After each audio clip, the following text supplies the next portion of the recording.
Stand for the Shema.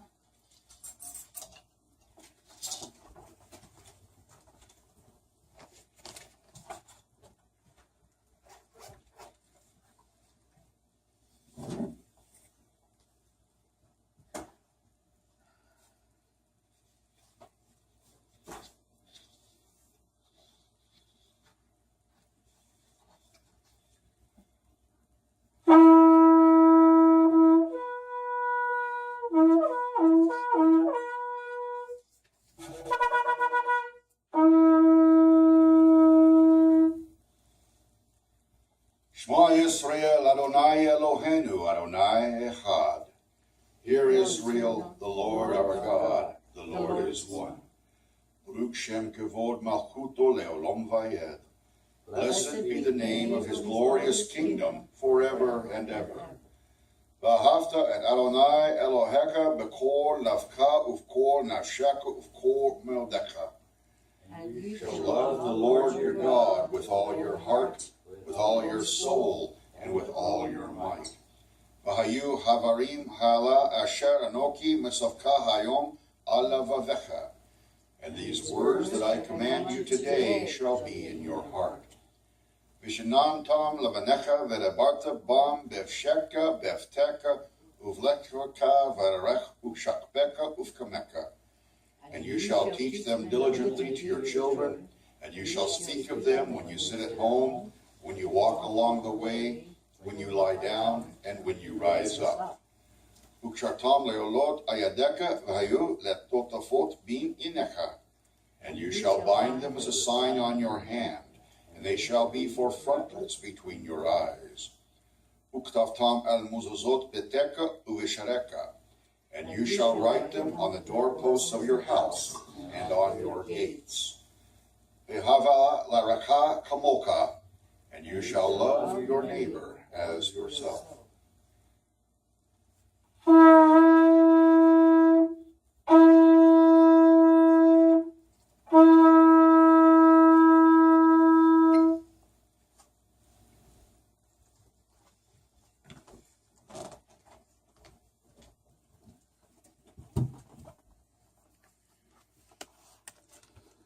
Baruch atah Adonai Eloheinu melech ha'olam, asher krishanu b'mitzvotav, v'tzivanu l'chiyot l'chaim, v'natan lanu Yeshua HaMashiach or ha'olam. Blessed are you, Lord our God, King of the universe, who sanctified us with your commandments and commanded us to be a light unto the nations, and has given us Yeshua the Messiah, the light of the world. Abba Father, we thank you for who you are. We thank you that you have given us Messiah. We thank you that you have given us light to shine forth into this dark world. And Father, I thank you that you are the God who sees and hears, and that you know what is going on. Lord, I thank you that you know and you comprehend even more than we do the shifts and the changes that are happening within our nation. Father, you know and you comprehend more than we do the shifts and changes happening throughout the world. Amen. And we know and we believe and we trust that you are at work in all of it. Your word says you raise up kings and you take them down. Your hand is in it. And Abba, I ask, Father God, that we as your followers would be lights around us, that we would shine with your peace, with your love, with your hope. Father, that in this time of turmoil in our nation, when people are angry, people are upset, people are afraid, and it's on both sides of the aisle right now, Lord. Abba, I ask that you would allow us to speak peace and hope. Father, I ask today the demonstrations that are taking part across our nation, I ask for your spirit of peace to descend. And Lord, I don't understand all of it. I don't know all of it. I just know that people want to have their voices heard, and that's important. But Father, I ask that it be done with peace. Father, for those who are defending the properties and who are out there as our police officers and as our guards, I ask that you would protect them too.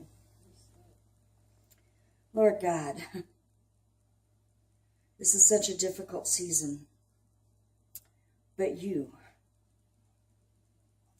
are in it. You are in it.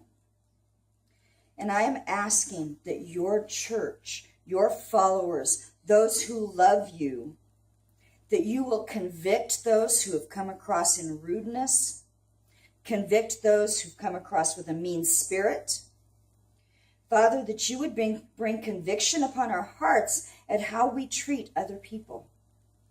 And I ask that you would give us wisdom, wise words, that we might speak your truth, but in a way that will be heard. Lord, I pray for our president. I pray for the one that has just left the office. I pray for Michelle and Barack Obama, and I ask that you would touch them too.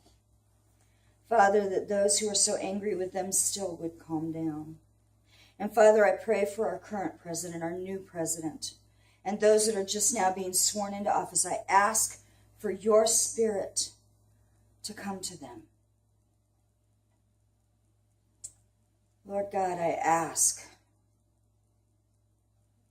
that they would rule under your wisdom and your guidance. Oh God, it's only through you that we can have peace. It's only through you. Amen. So in this next few years, in these next few months, especially, as the transitions and changes are taking place, I ask for your peace. And I ask for your heart for our fellow man.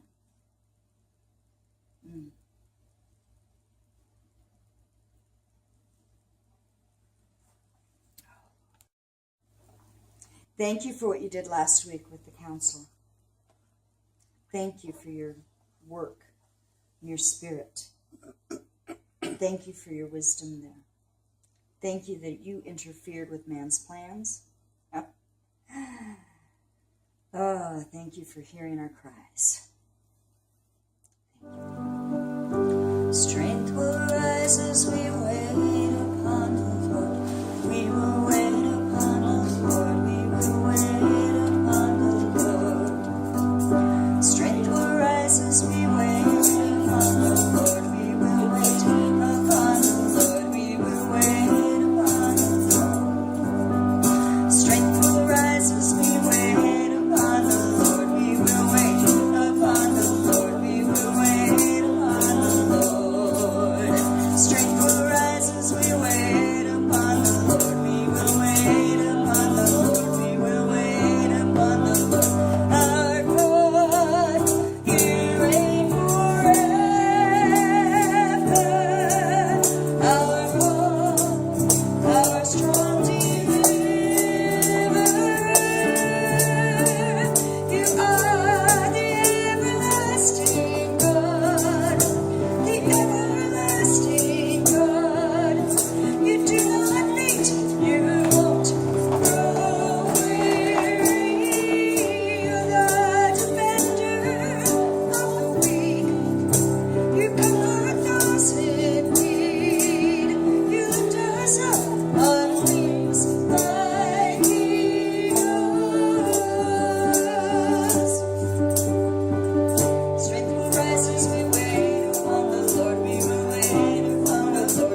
You are God.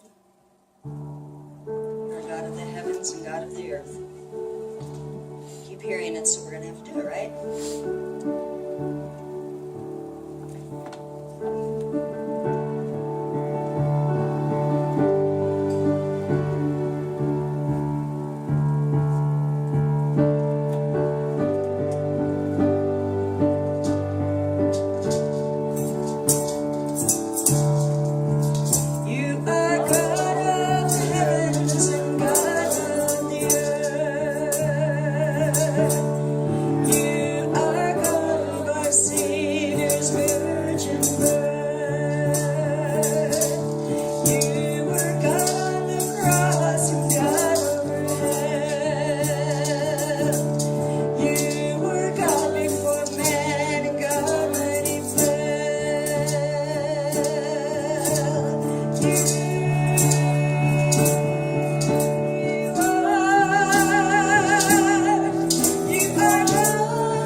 get to begin a new book in Torah.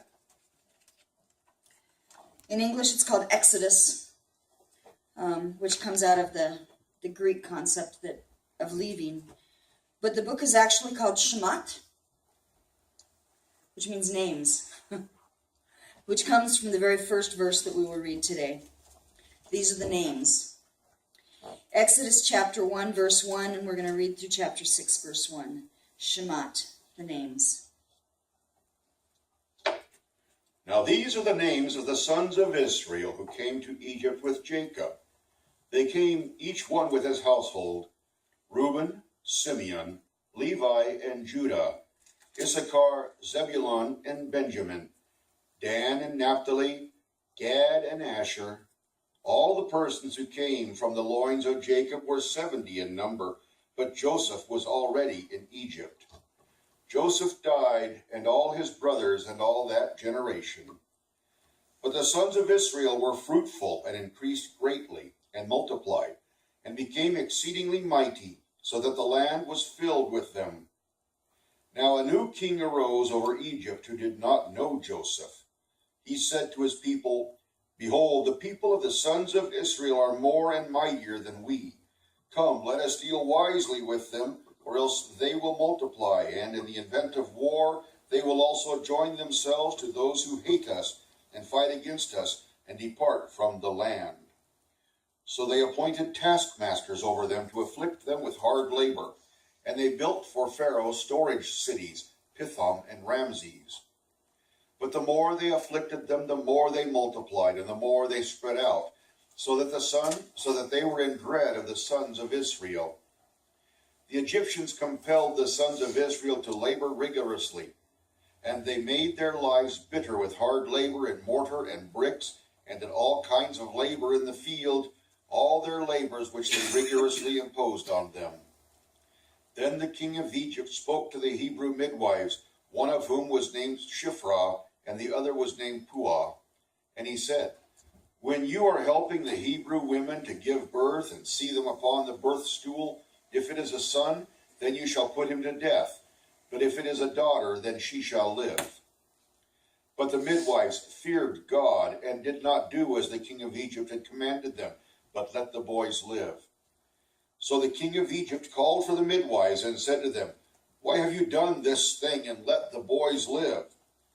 The midwives said to Pharaoh, Because the Hebrew women are not as the Egyptian women, for they are vigorous and give birth before the midwife can get to them.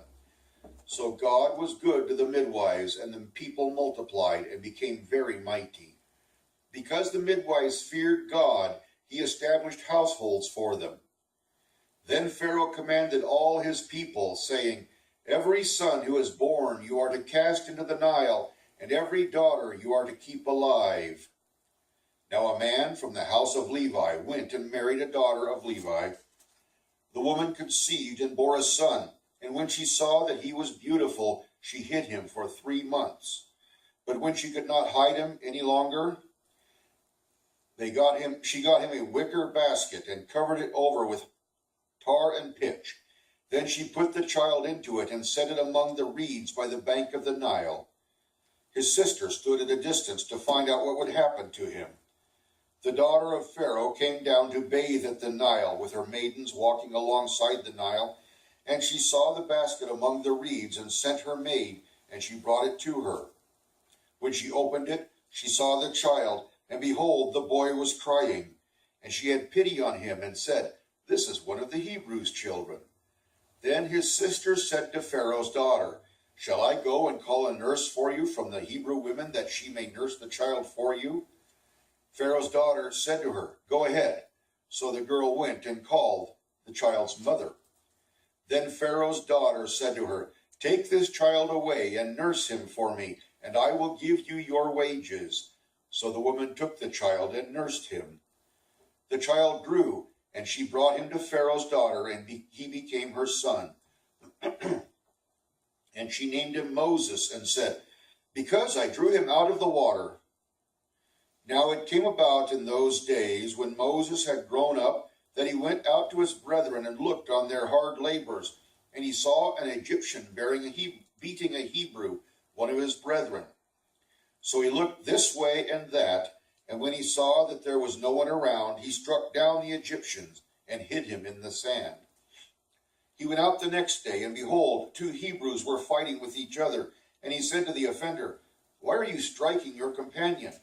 But he said, "Who made you a prince or a judge over us? Are you intending to kill me as you killed the Egyptian?" Then Moses was afraid and said, "Surely the matter has become known." When Pharaoh heard of this matter, he tried to kill Moses. But Moses fled from the presence of Pharaoh and settled in the land of Midian, and he sat down by a well. Now the priest of Midian had 7 daughters, and they came to draw water and filled the troughs to water their father's flock. Then the shepherds came and drove them away, but Moses stood up and helped them and watered their flock.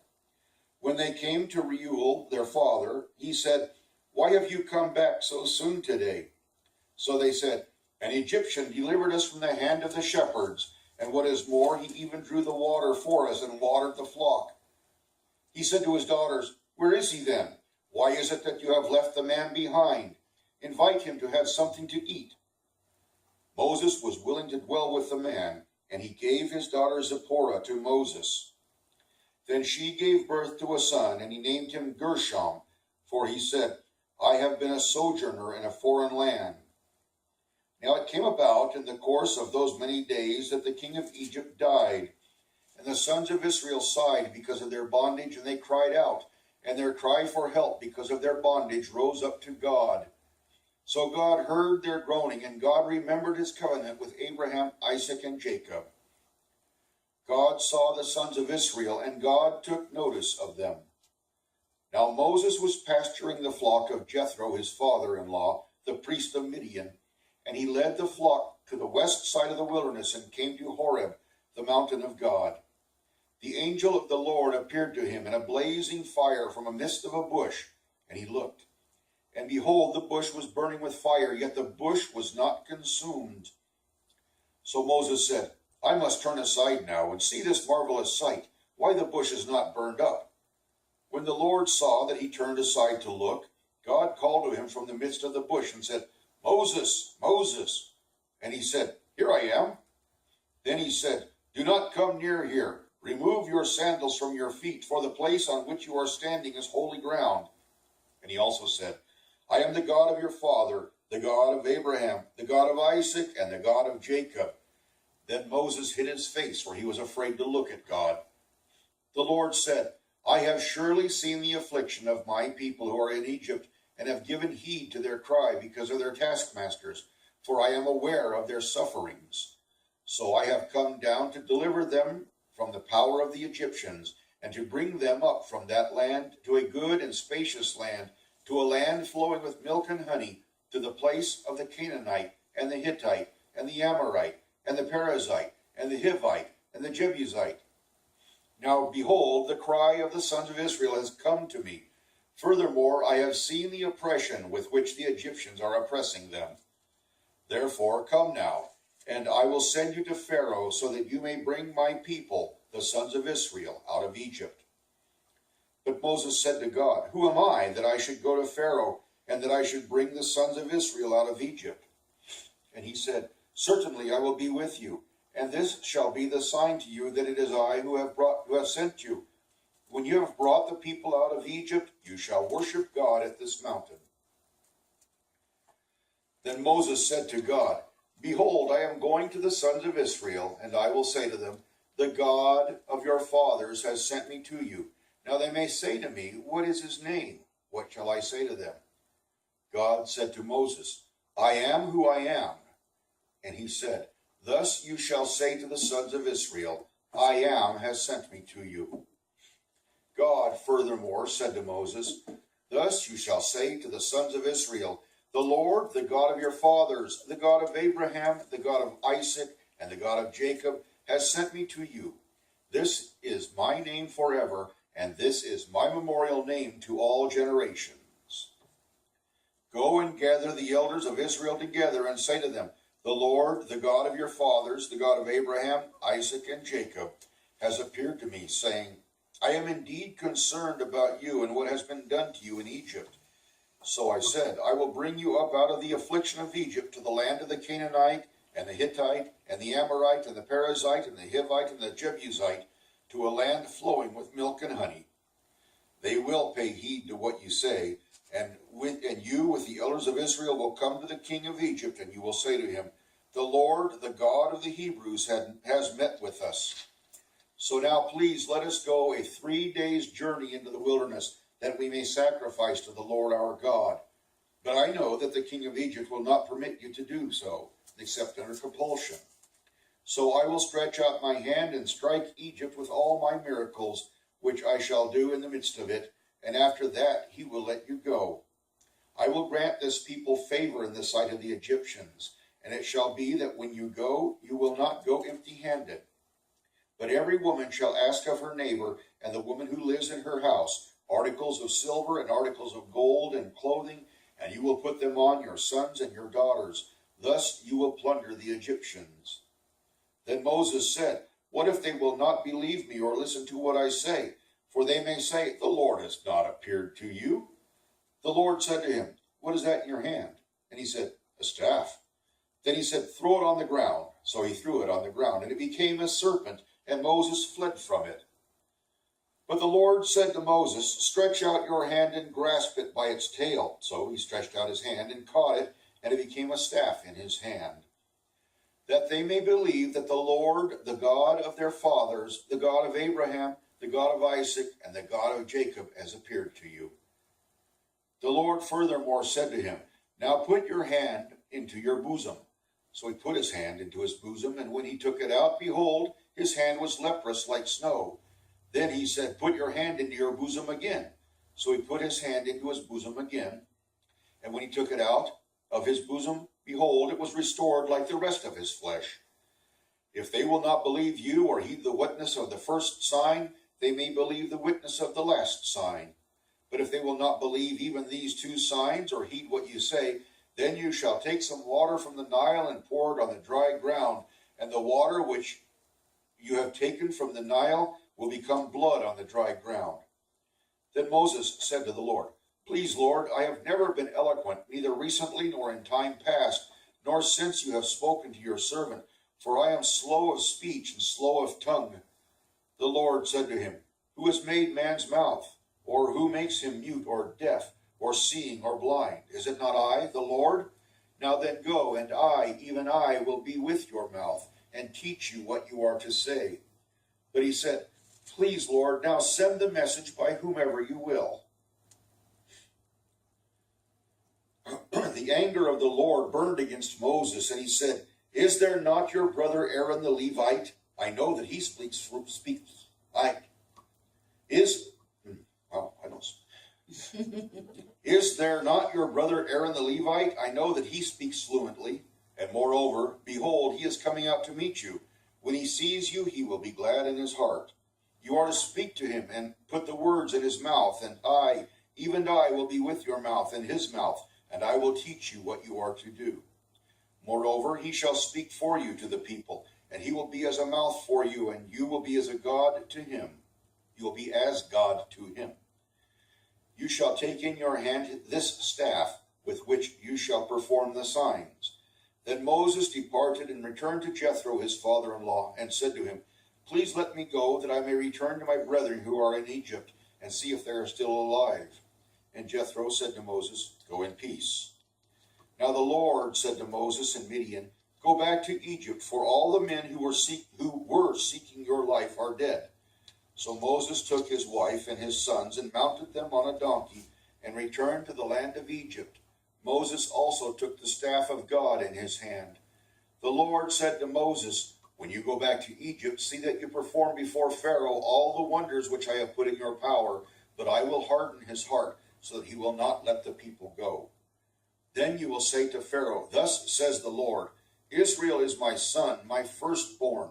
So I said to you, let my son go, that he may serve me, but you have refused to let him go. Behold, I will kill your son, your firstborn. Now it came about at the lodging place on the way that the Lord met him and sought to put him to death.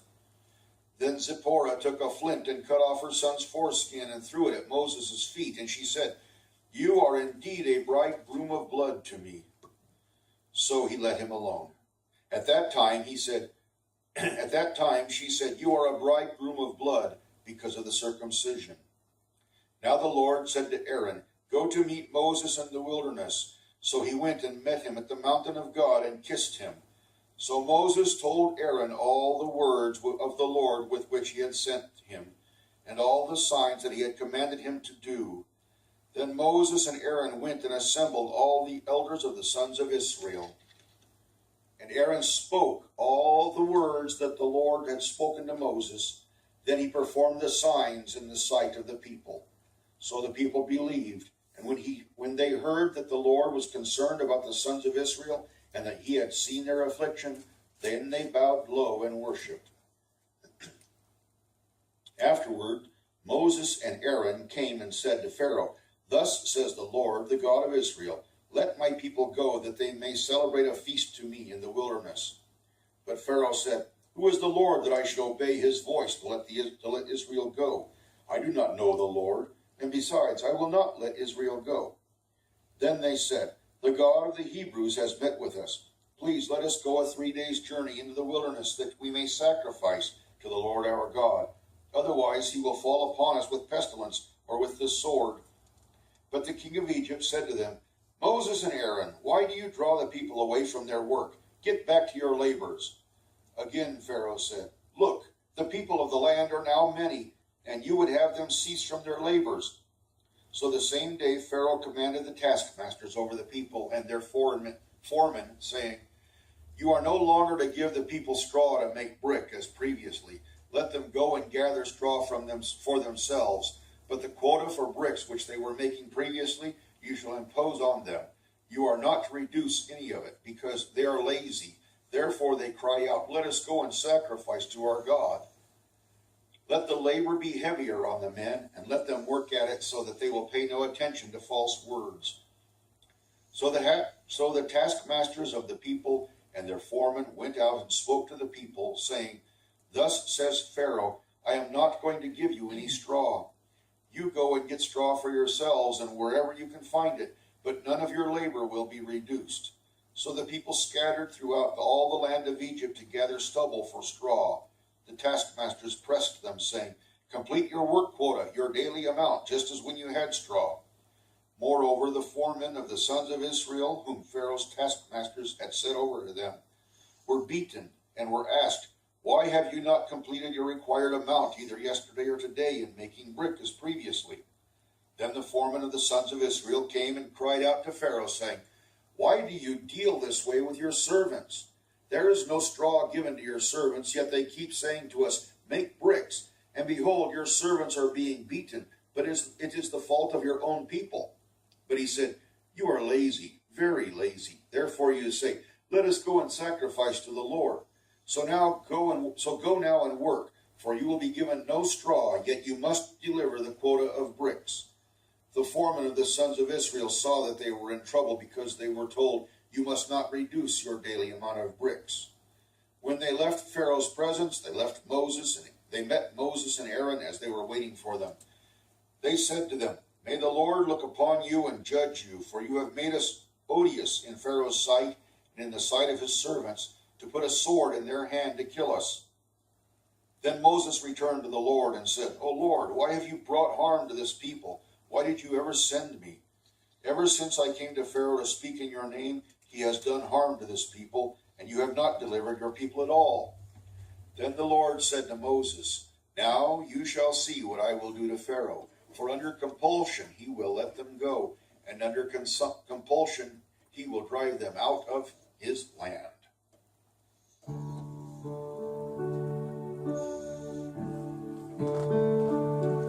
Your love, Lord, it reaches to the heavens.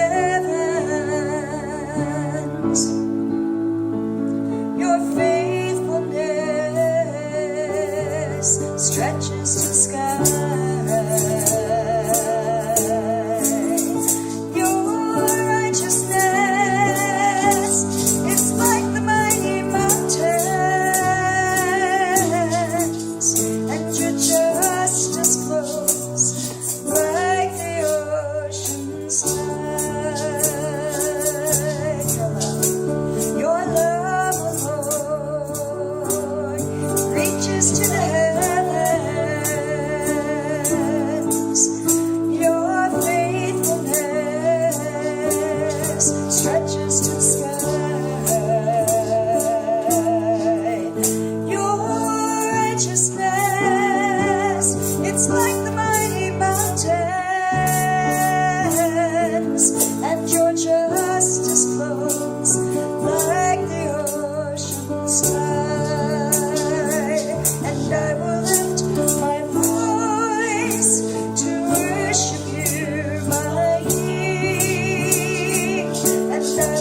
the strength of my life today.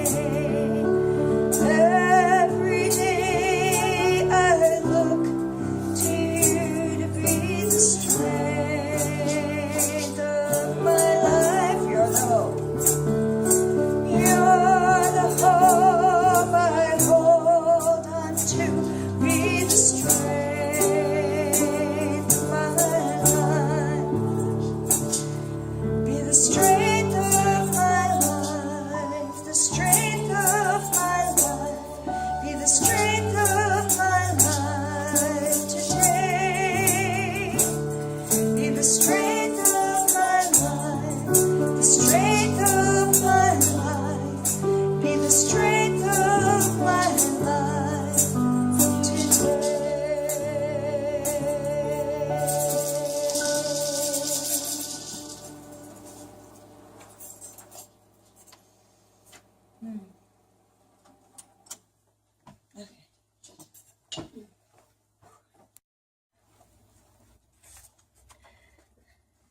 So our reading today is a beginning. The beginning of the leaving, actually, of the Israelites from the slavery that they experienced in the land of Egypt. God had told him that the day was going to come that his people would be going into this exile. God had told Abraham that the day would come, the people would be going into exile. This part of their season, this part of time, this place that they are at in Egypt is not something that just happened because people were disobedient or whatever. This is something that happened because it was part of God's plan, part of his purposing.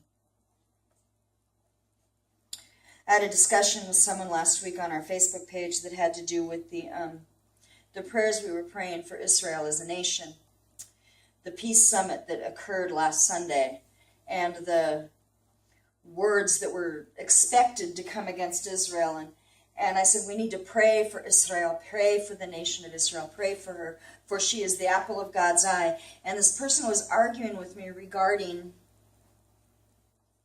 the nation and her behaviors.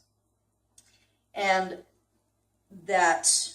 But she's, but in order for Israel to be a nation, she's dispersed all these other people and all of this. And, the Palestinian arguments that have come out. I will tell you, I have books in my office that I got from my dad's library that I don't know where he got them from, but they predate him. And they have maps of what is now Israel, what was known then as the Protectorate of Palestine. They have maps that discuss, and there's a history book in there that talks about the separation of the nation of Israel and how it was divided, and we have Jordan over here. And by the way, in case people want to tell you that there needs to be a land that is for the Arabs, there was a land divided up for the Arabs. That land is the land of Jordan, because it was part of the Palestinian Protectorate of the nation of the British Empire. It was made into an independent nation, just like Israel was made into an independent nation. Okay, so there's all of these things that happened historically that make it really look interesting and different. And some of the history that we've learned or that is being proposed is not the history the way it shows in the history books that were 50 years old.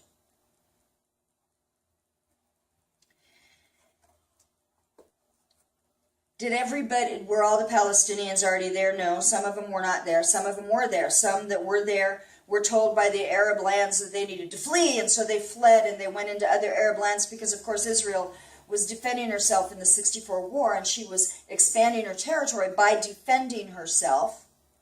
Okay, she was given a small section, and they were fine in that small section, but the Arab nations attacked her, and she came out in defense, and it expanded her land, defending her land. And the Arabs were told to leave, to flee, and they fled. They fled to other places, but they were not allowed to merge into those other lands. They were held in camps as refugees.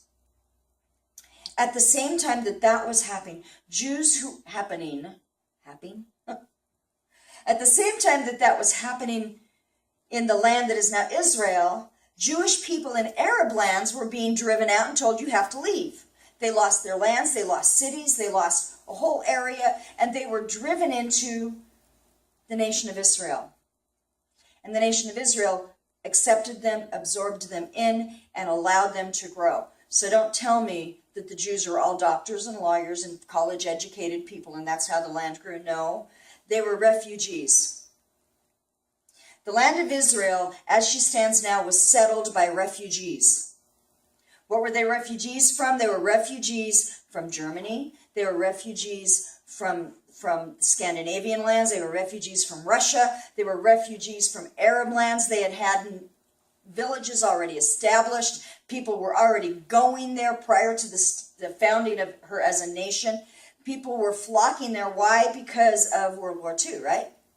It wasn't safe anywhere else. They were being driven out of their lands, driven out of their lands, driven out of their lands, and they went to Israel. And some of those cities that they have now have had a presence of the Jewish people all along. They didn't just come and take over. They were already there. But when others came and joined them, they expanded and they invited them and they allowed them to become a part of their nation. We don't seem to remember some of that of history. The church would like to forget, in part because the church was a large part of that history. The church was very guilty in the way they treated the Israelis, or the people who are modern Jewish, known as Judaism. When the Reformation happened, Martin Luther began saying, oh, we need to take this gospel to the Jews. And they rebuffed him. Why? Because he was still looking at a Jesus that looked like a Greek and not like the Messiah that he is, that he was, that he is. The church as a whole has not been kind to Judaism, to Jews, Jewish people. They've been driven out of every place. They've been made slaves. They have been all this stuff. And just like while they were in Egypt, they were mistreated. They were not trusted. The fear was they're going to rise up and they're going to join with our enemies and attack us. Those were the exact same arguments that were used during World War II. Why they control everything now. They've become too numerous. Does God have a reason behind all that? Yes, he does. Do I understand it? No. Do you understand it? Probably not. But what we can see is that Israel as a nation is established out of persecution, both modern Israel and ancient Israel. Both times she's established out of a history of persecution. Both times. When the peace accord happened last week, and remember I had some prayers and we declared them and I sent you home with papers and we declared them and we prayed and we rang the bells, yes, and we blew shofars and we declared that God's will would be done. I don't know if you paid attention to what happened, but basically the peace accord became, I like this phrase, much ado about nothing. They came to basically no agreements that were beyond anything that was already agreed. And the president of France came out and said, well, how can we have a peace accord when we don't have the Jewish nation represented? Israel's not represented. Their representatives aren't here. And the Palestinian leader's not here. So we have these two people, these two nations. We're asking them to get along, but neither of them has been here. Neither of them is here. How can we do anything if they're not a part of it? They came to an agreement on some things. They made some declarations. They declared that Israel and Palestine need to come back to the table. They need to negotiate. They need to negotiate for a two-state solution. By the way, Israel has never said we won't do that. Israel has been the one that has said we will do that when they agree that we can be a nation. You see, the Palestinian cause is to wipe out Israel as a nation and say they don't exist. They can't be here. They're not allowed. Israel has said we'll do it. In fact, Israel has already given land to them. That's what the Gaza Strip was all about. a two-state solution that was given. It's now self-governed. Doesn't look very pretty, does it? Other places in Israel that they're allowed to self-govern don't look very pretty. The war is on, in a sense, but that particular peace conference only came up with statements that said you guys have to abide by peace agreements. You cannot break international law in the way you treat each other. And you must come back to the table. That's all they said. And the British representative refused to even sign it. So nothing was really accomplished. Why? I believe because God had his hand in it. God had his hand in it. Just like God has his hand in everything that is happening here in the Torah reading that we have today. God has his hand in it. And God is seeing it. He's not blind. He's not blind to the suffering of his people. He's not blind to what's happening. In fact, he's asking us to see it too. That was one of the things that happened last week. People looked at it. Leadership looked at it and said, this looks like a setup. This doesn't look right. It doesn't look right if we don't have these two nations here. It doesn't look right if we can try, we're trying to tell them what to do, but they, it doesn't look right. It looks like you guys are trying to ramrod this through and get it all done before the United States new president takes leadership. It looks like you guys are trying to force something here. It looks bad. We're not joining with it. And they didn't. And there's no teeth to what was agreed on. And it was just as much a command to the Palestinians as it was to Israel. There's nothing that was written that is not something that makes sense. They saw it for what it was worth, and they changed. It shifted, and I'm grateful. I think intercessors have a great deal to do with that, because the intercessors of the world united in this one. We looked at it, and we saw. Do we agree with everything Israel as a nation does? No. I don't, personally. I don't know if you do or not, but do they have the right to self-governance? Yes. Whether I like what they do or not. Whether you like what they do or not. They are a nation. They have a right to that. And we have to see that.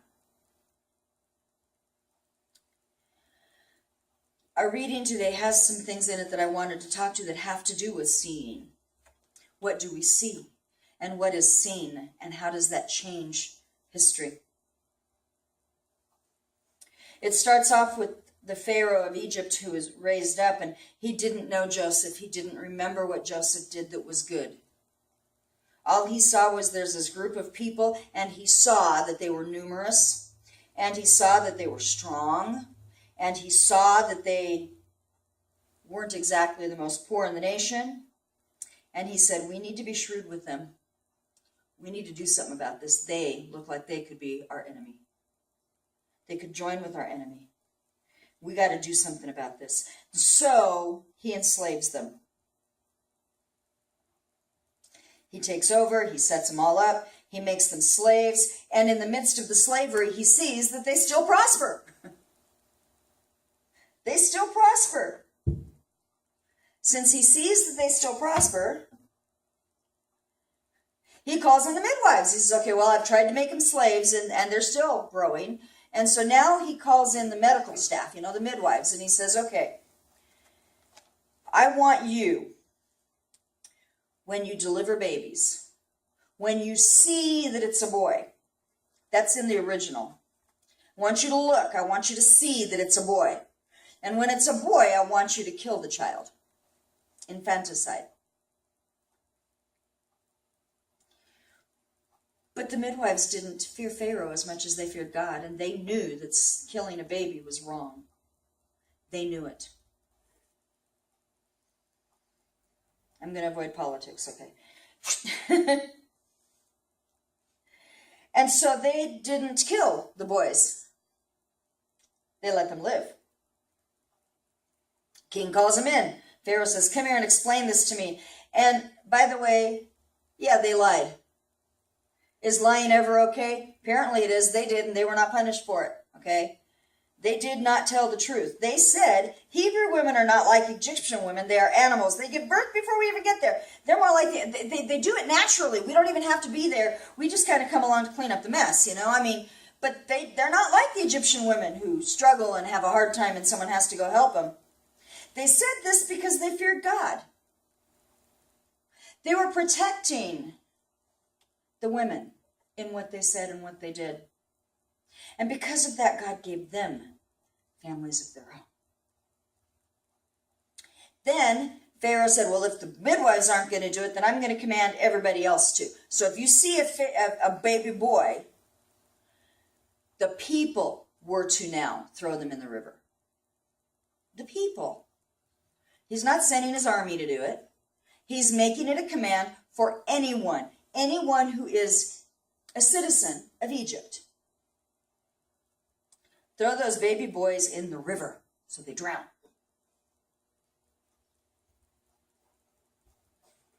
It says, now a man from the house of Levi took as his wife a daughter of Levi.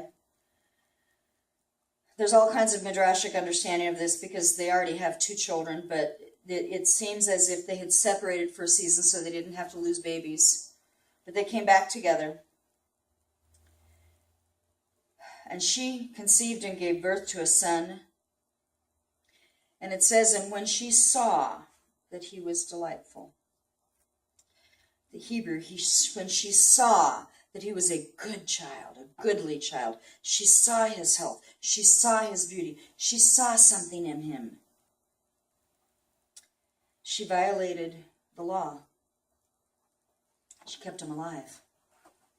And she hid him for 3 months so that someone else didn't come along and throw him in the river.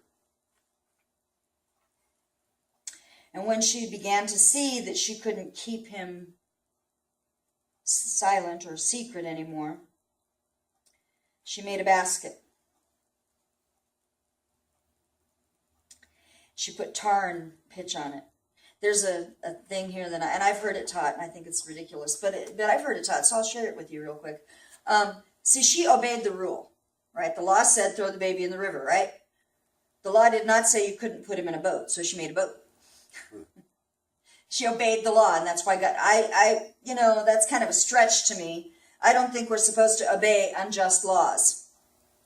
I don't believe we are to do that. We're to obey God rather than men. But in this case, she puts the basket together, she puts him in the river, and she puts his older sister there to watch so that she would see what happened to him. And she watched. And it says the daughter of Pharaoh came down to wash herself at the river. And her maidens, they walked along the riverside. It says, and when she saw the ark among the flags, she sent her maid to fetch it. So we have a bunch of people seeing a bunch of things here, don't we?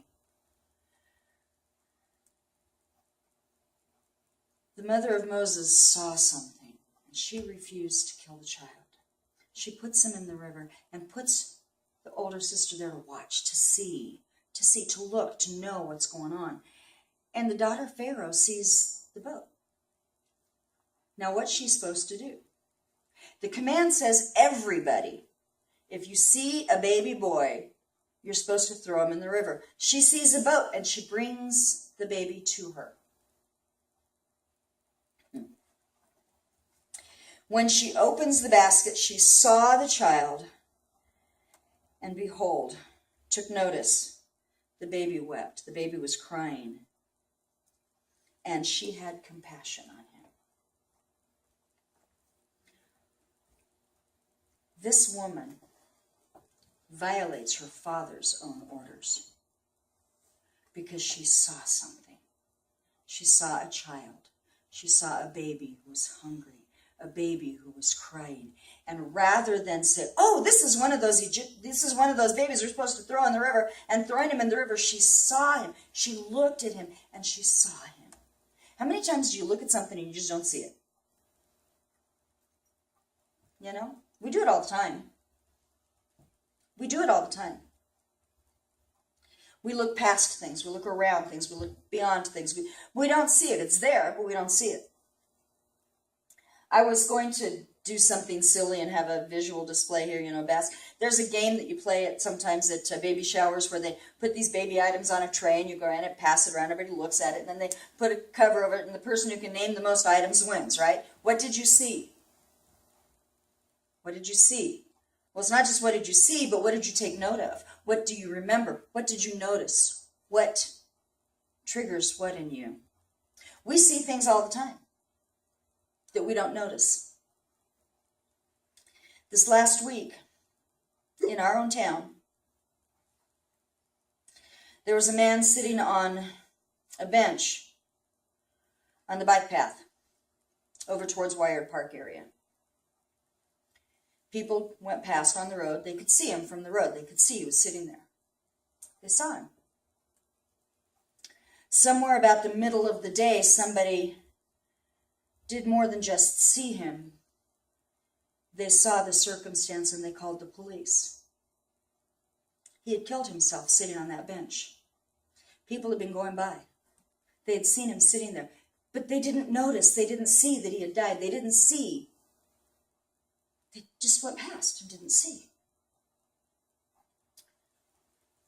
I didn't go by there. I didn't see it. I know someone who did, and she said it was a mess. It was really hideous. And how could people have driven past as long as they did and as much as they did and not seen that this man was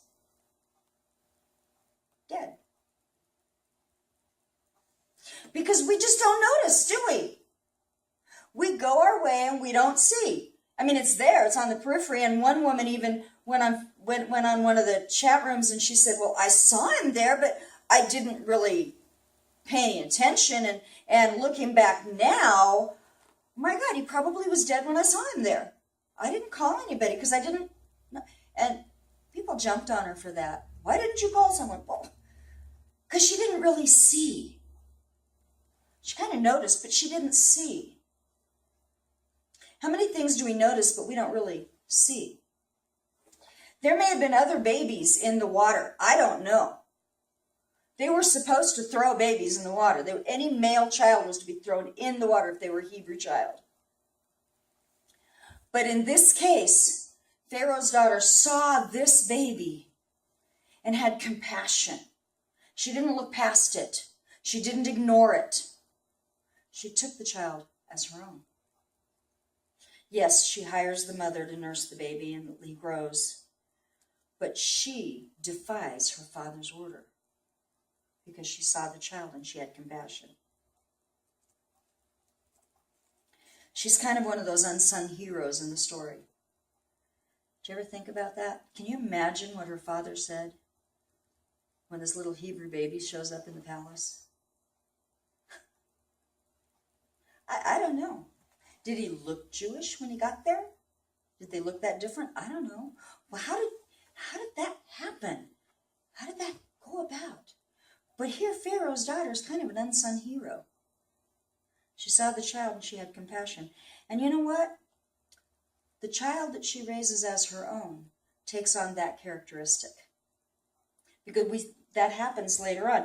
When he goes out to see his people, right? He sees someone beating up on him. And he defends him. He jumps to their defense because he saw injustice. Should he have acted at that point in time? I don't know. Some people say yes. Some people say no. What I know is this: God had a hand in that too, because that's what caused him to go to the wilderness. When he raised up to defend his countrymen, the other Jewish people, he stood up, he defended him. He killed an Egyptian, he hid him in the sand, and then he had to leave. Had to go out into the wilderness. He saw injustice and he jumped up to do something about it. When we get him to the wilderness, it says he sits down by a well, and by that well, these women come with their sheep and they draw water and they pour it out into the troughs for the sheep to eat. And other shepherds come and drive their sheep away and let their sheep.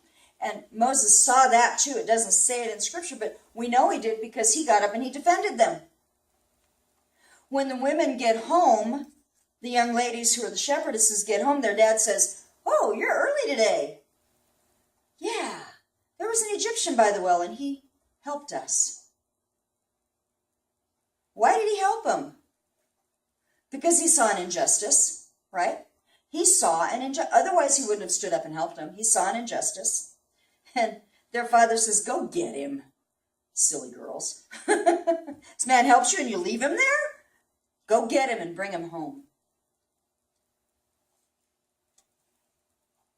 Moses sees injustice and he does something about it. Pharaoh's daughter saw something that was not right. She did something about it. Verse 23, chapter 2 of Exodus. Now it came about over the course of those many days, the king of Egypt died. But Bnei Israel, the sons of Israel, groaned because of their slavery. They cried out, and their cry from slavery went up to God. God heard their sobbing, and he remembered his covenant with Abraham, Isaac, and Jacob. Verse 25. God saw the sons of Israel, and he was concerned about them. God saw. He looked. He saw. Did he not know they were being abused? Yeah, he did. Was it time to step in? Apparently not. But it says he saw them at this point. They cried out. When they began crying out to him, then he looked and he saw. And verse 25, it has a word that says yada. Now we think of yada as a word of praise, but in this case it's a different one. It says he had respect unto them, or he was concerned about them. He had compassion. The word yada means to know. It means he's looked at and he's recognized it. He sees it. It's an acknowledging. It's, yeah, I saw. Not only did I see, but I've come to a conclusion from what I saw. He had compassion. And he began planning. He probably had been planning it all along, right? He knew what he was doing. When they cried out, he saw and had concern, compassion. Moses is out in the wilderness. He's taking care of the sheep. He's wandering around with the sheep. He makes sure they're fed. He moves them from this place to this place. He comes upon the mountain, and there is a bush that is burning. Now, I've been told that's not that unusual in some of the desert places. It gets hot, the bush kind of burns, and to me, that would be unusual to begin with. Why would there be fire in the middle of nowhere? But what was unusual was that the bush is burning and it's not consumed. And it says he looked, he saw. It's the same word that's used when it's talking about Pharaoh's daughter looking and seeing the basket, looking and seeing the child. It's the same word. He saw, he looked. And then he said, I'm going to go look some more. And he turned aside to see it. In Exodus 3, verse 4, it says, and then the Lord saw that he turned aside. So we have him seeing and God sees. And it works together. God saw that he was looking. And because Moses looked and saw, just like Pharaoh's daughter looked and saw. She saw the boat, she pulled it to herself. He sees the thing, he goes to look at it. She pulls the boat, she opens it up, there's a baby. She sees, they see. And God does something through that. He speaks to Moses and he says, you are going to bring freedom to your people. Moses becomes a redeemer of Israel in part because he sees what he sees. He looks at it. He takes note of it. He didn't just walk away. But he's not the only one that sees, right? God saw. We see. Jesus was one who saw. In fact, I was really surprised when I looked in my concordance and I looked up the phrase he saw in the Gospels. How many times it says Jesus saw something. In Matthew 8:14 it says, when he went into Peter's house, he saw that Peter's wife's mother was sick. and he healed her. He saw. He knew. He became aware. Matthew 9:22. It's the story where the woman has an issue of blood, and she comes up and she grabs the hem of his garment. And it says he turned about and he saw her. And he said, "Daughter, be of good comfort. Your faith has made you whole." And she was healed in that moment. He saw her. He didn't just look past her. He looked at her. He saw her.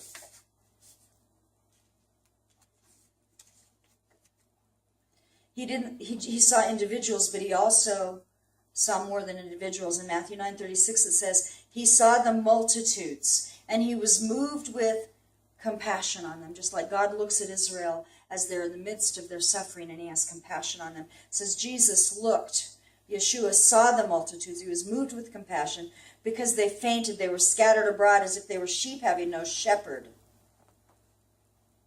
They were confused. They seemed a little lost with some things. Then he said to his disciples, "The harvest is plenteous, the laborers are few. Pray, therefore, the Lord of the harvest, that he sends forth laborers into the harvest." You see, it's not just seeing, it's seeing and doing something. And it's doing some different things, different times. He saw the mother. He healed her. He saw the woman. He brought healing. He sees the crowds, and he speaks to his disciples, and he says, "Now you do something. You do something. You pray." In Mark chapter 6, it says he came out and he saw the crowd. Again, saw the crowd, and he's moved with compassion. And he begins to teach them.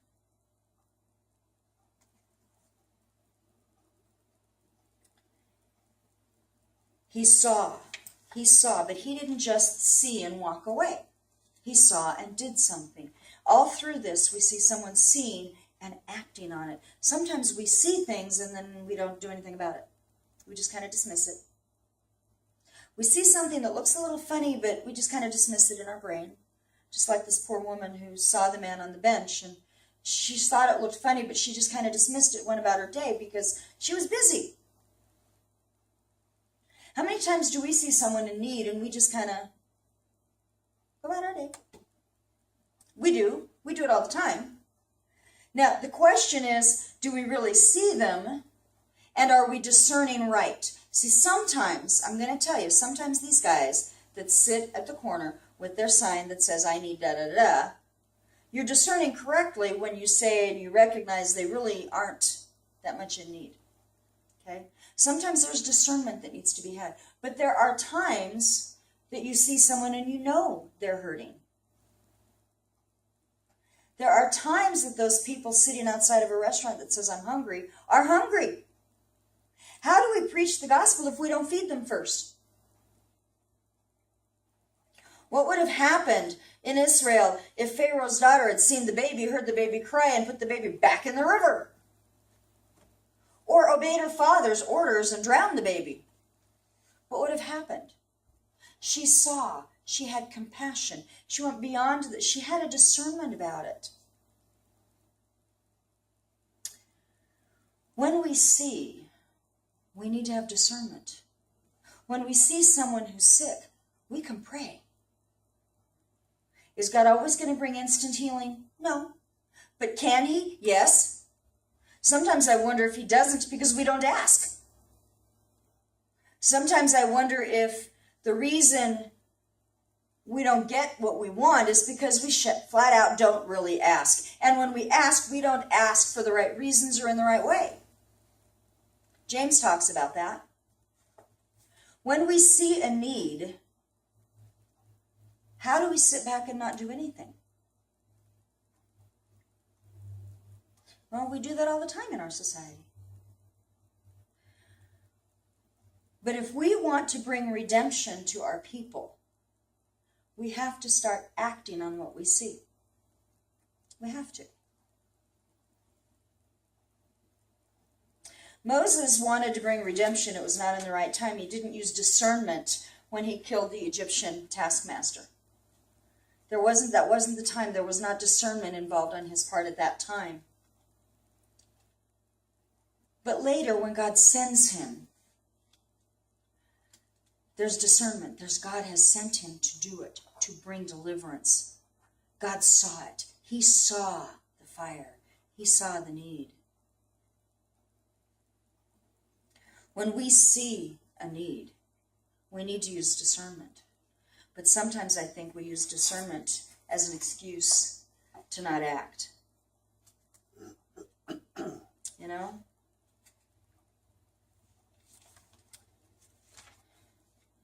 I love the book of James. There are people who hate that book, by the way. Martin Luther hated the book of James. Why? Because it's about action. Martin Luther was all about in recognizing faith. We are saved by faith. We are saved by faith alone. And there's a truth to that. We are saved by faith alone. But if we do not have action to our faith, what is it? Is it really faith? You know, when we see a need and we walk away from it without dealing with it, then we have absolutely no right to speak God's truth into that person's life.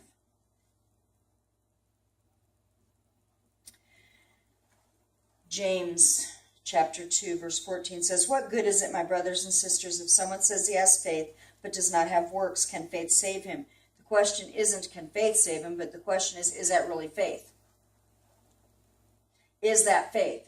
Faith without action isn't faith. Faith without action isn't faith. Pharaoh's daughter saw the child. She took the child home. Action. God heard their cries and he went down to them to see. He didn't just leave it alone. Action. If a brother or sister is naked and lacks daily food and one of you says, "Go in peace, be warm, well fed," but you do not give them what they need, what good is that?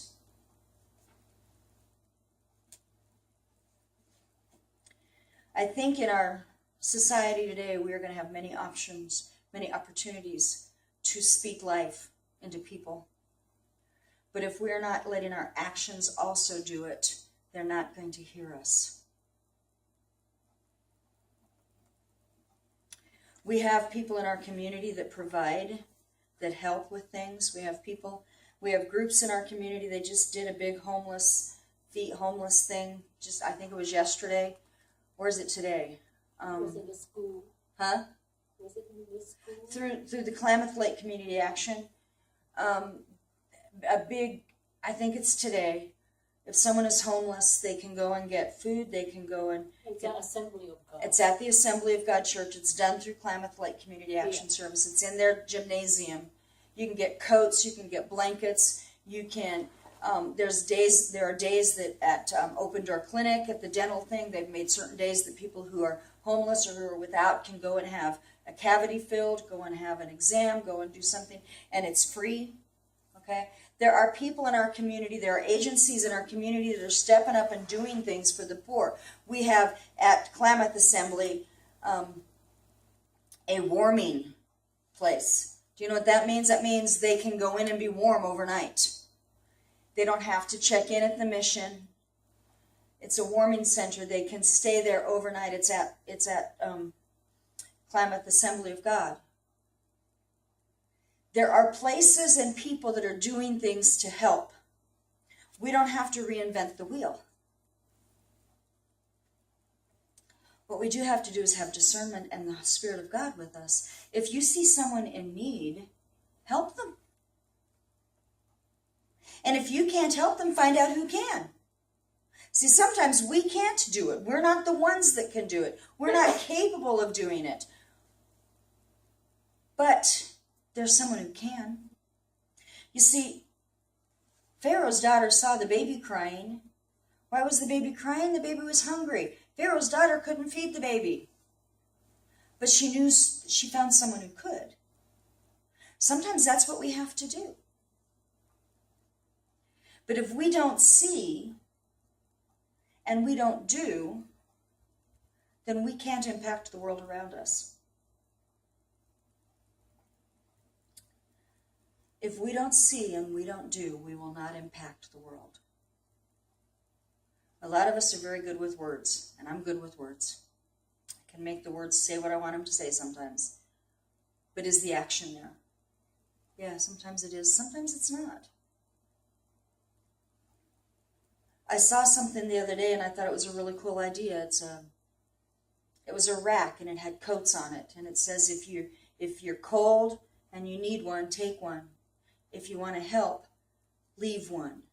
And I thought, that'd be really good. And I even posted a thing on Facebook, and I even had someone who owns a business in the community say, hey, I'll put that outside my store if you want. It never went any further. And I'm like, you know what? This is something we can do. I even know a store we can put it at. It's over by the Mills Edition. If you're cold and you need a coat, take one. We have more cold coming to this community, right? So if you have any coats that you're not using in your house and you want to contribute to something like that, bring them. Bring them. We'll put that up over there. I have a friend who has a shop who said, yeah, you can put that outside my shop. I'll help monitor it. And it never went further because of the other things that happened. But if you've got extra coats and you want to bring them, we can hang them up. I've got racks. We've got racks in the closet that we can use to hang them on. But if we don't start doing something in this community, then all our words are just words. I don't know exactly all that God wants us as a small group to do, but that's something we can do. We can get it started. It's easy. There's a couple of us that have started actually walking around the community and praying. Now, it got really cold and we can't do it right now with this cold the way it is. And every day we've planned to go out, it's been a snowstorm. And it's like, oh, Lord. Pray for this community and pray for how is this congregation supposed to impact this community we live in. If we don't get out of ourselves and see what the needs are, though, we're not going to get anything done. Do we want to bring redemption? Do we want to see redemption? Yes. Do we want people to see Messiah? Yes. Then we need to see their needs. And we need to start working towards the meeting of those needs in some way, shape, or form. It's actually pretty simple, right? But it's not so simple. If you have an idea that would help, let me know. I just know that God wants us to start looking at our community. What do you see? And then what can you do about what you see?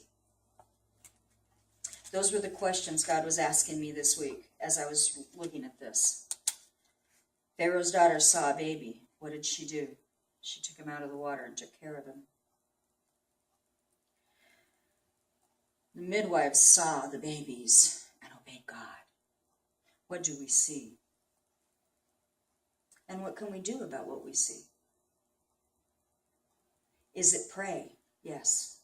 Is it going beyond that? Sometimes it is. What do you see? What can you do? Jesus looked out and he saw. And he had compassion. So we too, as his disciples, look out and see. And we are to have compassion. Father, I know that right now in our community, there's a lot going on. There are a lot of needs. Some of those needs are way too deep for us to ever begin. I feel like there are some needs that are so bad, if we could throw ourselves at it full force forever and it would still be there. But God, you know what the needs are. I ask that you would open our eyes to see what we need to do. And I ask that you would open our hearts to have compassion and to do what we need to do. Thank you for your word. Thank you for what you teach us. Thank you for your challenge. In the name of Yeshua. You know, there's an old story about a guy that was walking along the beach and he was picking up starfish on the beach because there's a whole bunch of starfish. And he was picking them up and throwing them back in the water. One at a time, pick up a starfish and throw it back in the water. And someone came along and said, this beach is full of starfish. You're not making any difference. Why are you doing this? There's too many starfish. You can't make a difference. And the guy picked up a starfish and he threw it back in the water and he said, I made a difference for that one. Maybe that's exactly what we need to do. Make a difference for that one. Then we'll make the difference for that one will make the difference for others. Pharaoh's daughter had no idea when she saved that baby boy that she was saving an entire nation. But that's the result. So let's save who we can. Do what we're supposed to do. Make a difference for that one.